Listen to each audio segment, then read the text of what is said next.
Why you don't care about the Super Bowl and your brain is actually fine. Right now, 115 million people are screaming at their televisions. Grown adults are crying over a fumble. Strangers are hugging each other in parking lots. And you? You're sitting there wondering if it's too late to order pizza and watch something actually good. You don't feel it. Not even a little. And here's the thing nobody says out loud. That's completely okay. Your brain isn't missing something. It isn't broken. It isn't underdeveloped. It's just wired differently. And the science behind why is genuinely fascinating. Your brain was never programmed to care. Let's start at the beginning.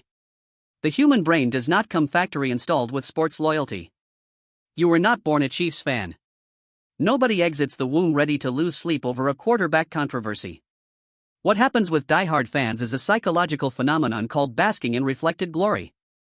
Basically, your brain hands out dopamine hits when your team wins, even though you personally did nothing except exist in the right city. You sat on a couch in your lucky jersey and ate nachos. The quarterback ran 40 yards. And somehow your nervous system fired like you were the one who scored.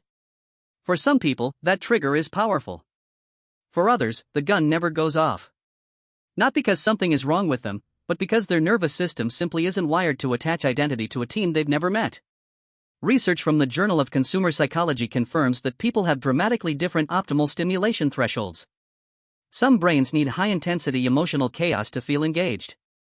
Others find that same experience exhausting rather than exciting. Neither brain is superior.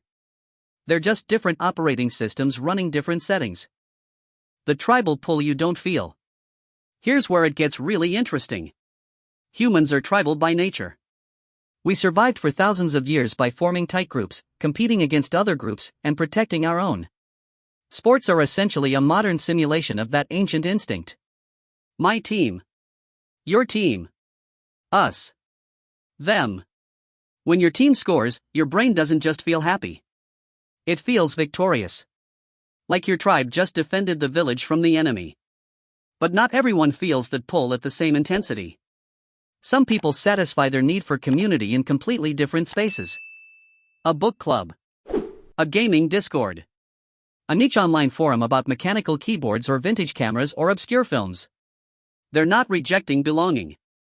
They've just found it somewhere else, somewhere that doesn't require memorizing statistics or caring about a catch that may or may not have been a catch. The control problem.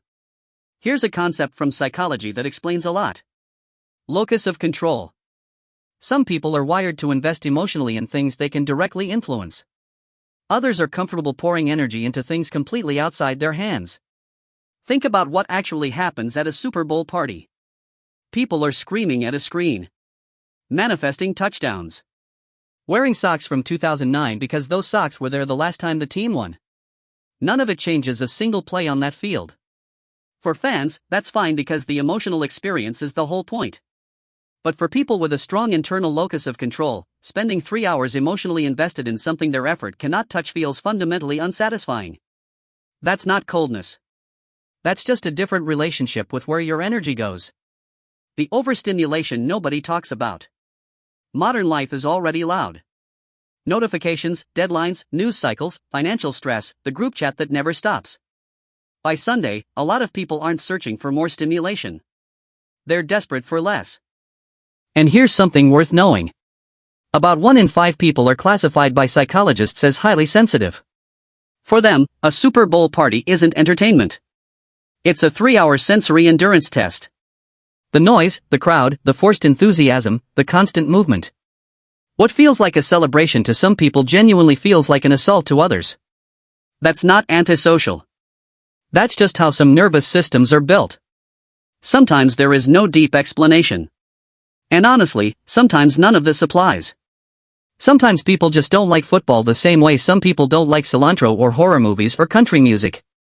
We become so obsessed with explaining every difference that we forget humans simply have different tastes.